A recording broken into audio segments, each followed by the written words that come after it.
की गाथाओं से इतिहास पटा पड़ा है। मुश्किल से मुश्किल वक्त में भी भारतीय सेनाओं ने जिस तरह से दिलेरी से सीना तान कर सरहदों की हिफाजत की है, वो अपने आप में हर देशवासियों के लिए गर्व का विषय है। 1947-48 में स्वतंत्रता के मिलने के तुरंत बाद पाकिस्तान ने कश्मीर पर हमला कर दिया। भारत ने पानी रोका तो हम खून की नदियां बहा देंगे।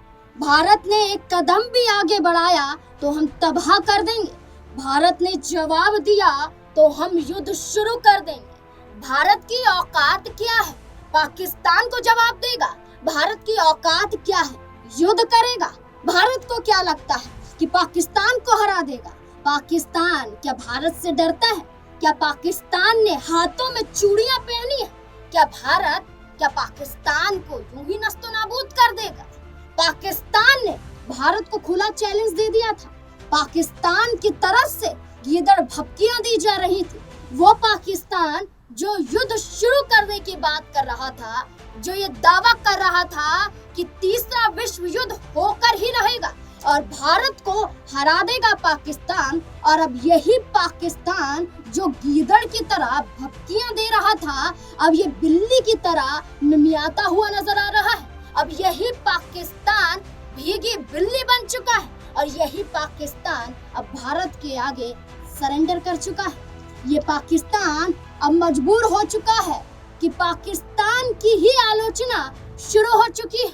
पाकिस्तान अब भारत के आगे गिड़गिड़ा रहा है, युद्ध ना करने के लिए निवेदन कर रहा है, हाथ जोड़ रहा है कि भारत अपने कदम पीछे खींच ले। जहां भारत सरकार द्वारा यानी कि मोदी सरकार द्वारा कड़े फैसले लिए गए, फैसले पाकिस्तान उच्चायोग में अधिकारियों की संख्या कम करना हो, या फिर पाकिस्तानियों का वीजा रद्द करना हो, अटारी बॉर्डर बंद करना हो, या फिर सोशल मीडिया अकाउंट बंद करना हो, या पाकिस्तानियों के यूट्यूब चैनल्स बंद करने हो, भारत सरकार ने ऐसे कड़े फैसले लिए ही नहीं बल्कि लागू भी किए। जहां अब तक 500 से ज्यादा पाकिस्तानियों ने भारत छोड़ दिया है।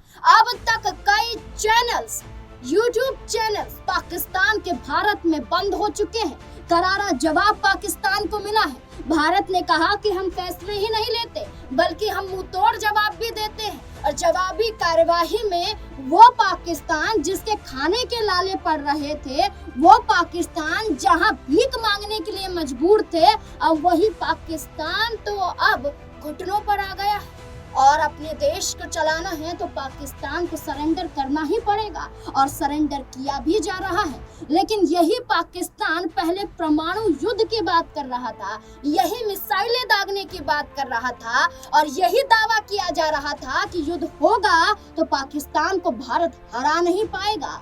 लेकिन ये जानने से पहले कि आखिरकार पाकिस्तान सरेंडर करने पर मजबूर क्यों हुआ, आखिरकार पाकिस्तान में ही क्यों जंग शुरू हो गई, ये जानने से पहले ये जानना जरूरी हो जाता है कि आखिरकार वो पाकिस्तान जो 130 बमों को दागने की बात कर रहा था, वो पाकिस्तान जो दावा करता है कि हमारे पास बड़ी बड़ी मिसाइलें हैं, ये पाकिस्तान जो दावा करता है कि हमने एक भी मिसाइल दागी तो भारत टिक नहीं सकेगा। लेकिन ये जानना जरूरी हो जाता है कि आखिरकार भारत और पाकिस्तान के बीच में आखिरकार ताकतवर कौन है और किसके पास कितने परमाणु हथियार हैं, और कितनी ताकतवर रूप में देखा जाए तो भारत और पाकिस्तान में कौन जीतता है। एक रिपोर्ट में देखिए जिसमें भारत और पाकिस्तान की तुलना की जा रही है मिसाइलों को लेकर, परमाणुओं को लेकर, इनको लेकर जो दावा पाकिस्तान कर रहा था।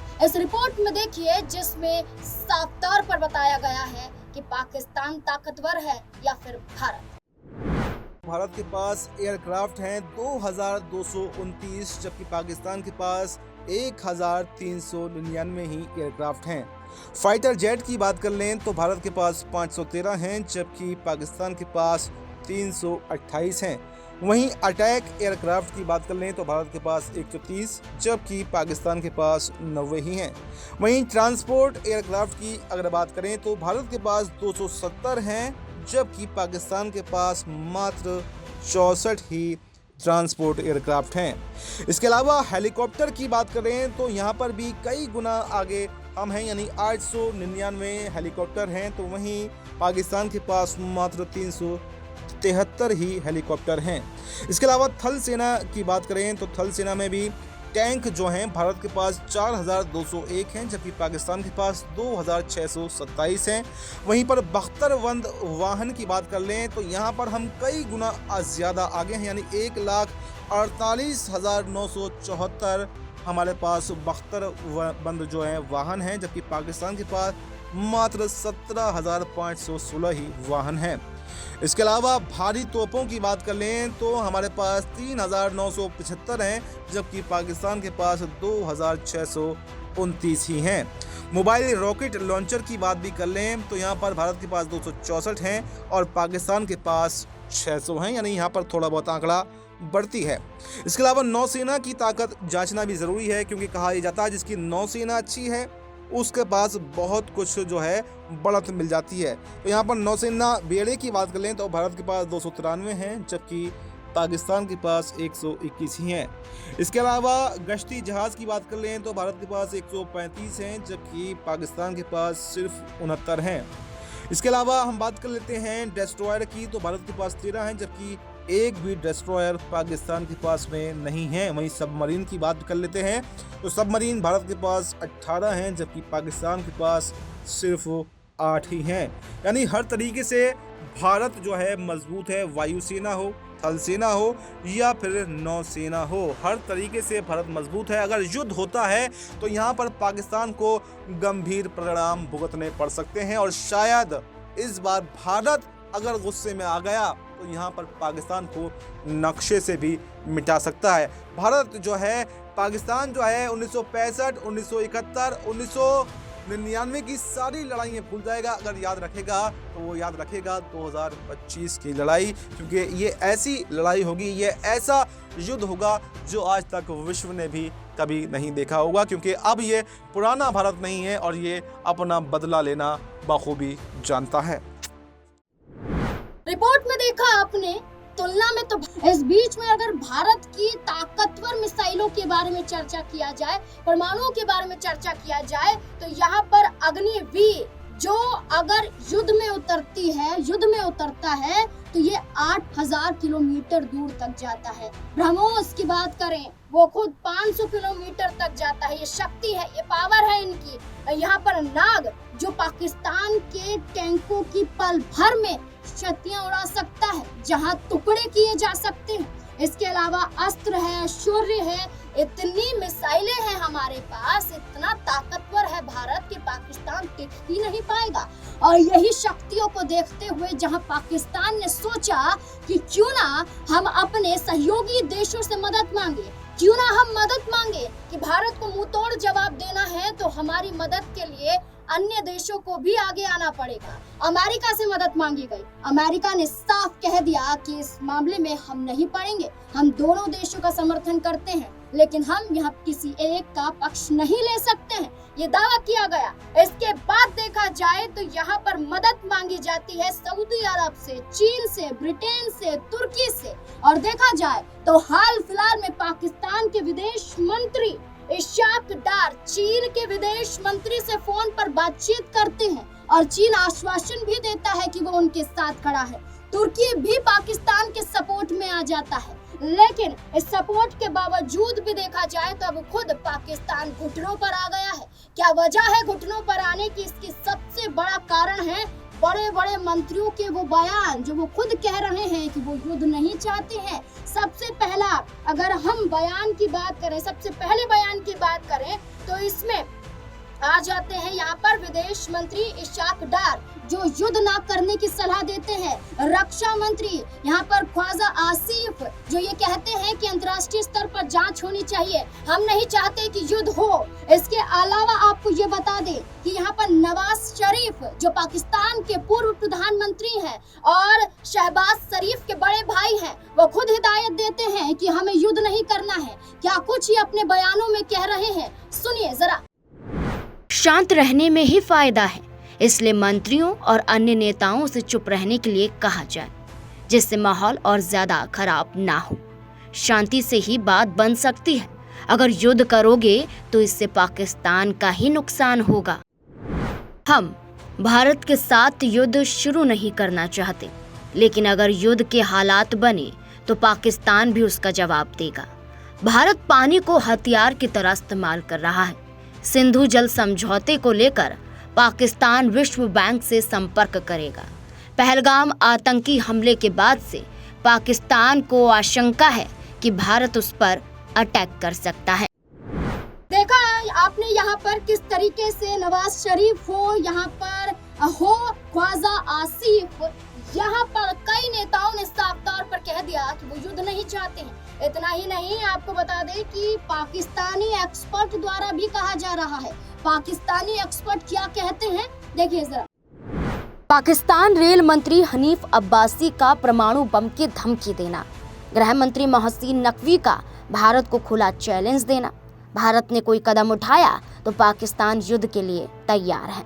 इन जैसे पाकिस्तानी मंत्री अपने आप में शेर बन रहे हैं। मंत्रियों को अपने दुश्मन भारत से ही कुछ सीख लेना चाहिए। पहलगाम घटना के बाद पाकिस्तान में हर कोई चौधरी बन गया है। कोई भी प्रेस कॉन्फ्रेंस कर रहा है। ज्यादा नहीं तो कम से कम अपने दुश्मन भारत से ही सीख ले। वहाँ कोई रेस नहीं लगी कि प्रेस कॉन्फ्रेंस करें और मीडिया की अटेंशन हासिल करें। बड़े ही संगठित तरीके से वो आगे बढ़ रहे हैं और अपने मकसद को हासिल करने की कोशिश कर रहे हैं। पीएम मोदी नेशनलिस्ट हैं, तभी अखंड भारत की बात करते हैं और वो एक प्रभावशाली प्रधानमंत्री हैं। 2029 में ही प्रधानमंत्री एक बार फिर नरेंद्र मोदी बनेंगे। जिस तरह भारत सरकार दुनिया के सामने अपना मुकदमा रखती है, उस तरह पाकिस्तानी सरकार नहीं रखती है। 2034 तक पीएम मोदी को कोई हिलाने वाला नहीं है। पाकिस्तान की सरकार 11 साल के अंदर प्रधानमंत्री नरेंद्र मोदी को नहीं समझ सकी। नरेंद्र मोदी 2034 तक भारत के प्रधानमंत्री रहने वाले हैं, इसलिए आपको समझना पड़ेगा उन्हें। पाकिस्तान रोजाना बंदे मरवाकर भी अपना केस बयान नहीं कर सकता है और भारत के 26 लोग मारे गए, उन्होंने दुनिया उठा ली। आप स्पष्टीकरण दे रहे हैं।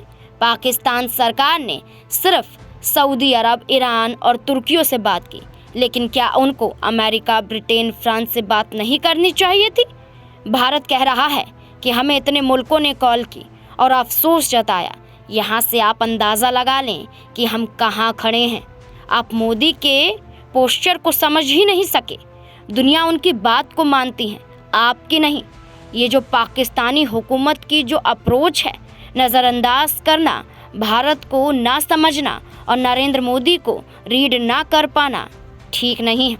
अगर पाक हुकूमत ने अगले 9 साल इसी तरह पोछा पाछी के जरिए टाइम गुजारा तो याद रखना, ना तो आपके घर में इज्जत होगी और ना ही बाहर।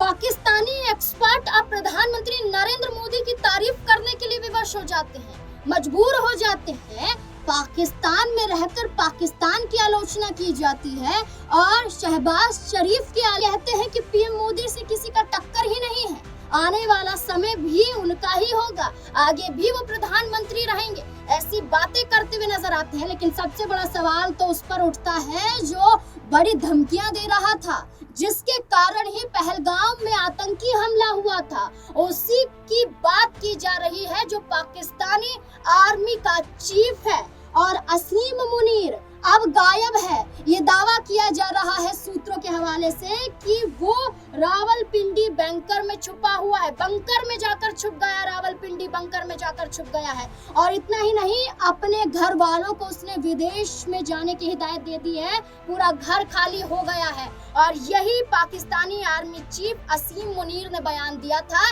कि हिंदू मुसलमान कभी एक नहीं हो सकते हैं, हिंदू अलग है, मुसलमान अलग है, सबका तौर तरीका अलग है, कभी भी एक नहीं हो सकते हैं। और इन्हीं की इस बयान के साथ ही पहलगाम में आतंकी हमला हुआ था और इसके बाद अब यही असीम मुनीर छुप गया है। तो ऐसे में माना जा रहा है कि कुछ तो बिलों में जाकर छुप गए हैं और कुछ भारत का समर्थन करने के लिए मजबूर हो गए हैं। तो पाकिस्तान ने पूरी तरह भारत के आगे सरेंडर कर दिया है और दावा किया जा रहा है कि युद्ध तो छोड़िए, पाकिस्तान के पास तो अब जवाब के भी लाले पड़ रहे हैं। क्या पाकिस्तान हार गया है?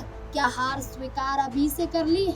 क्या लगता है आपको, आप क्या सोचते हैं पाकिस्तान और भारत के युद्ध को लेकर? जो तमाम दावे किए जा रहे थे, जहां भारत ने जवाबी कार्यवाही में 10 आतंकियों को गिरा दिया, आतंकवादियों के घरों को ढहा दिया, जहां जांच पर जांच हो रही है, इस बीच में क्या वाकई पाकिस्तान डर के साए में है और क्या बिल में छुप गया है पूरा का पूरा पाकिस्तान?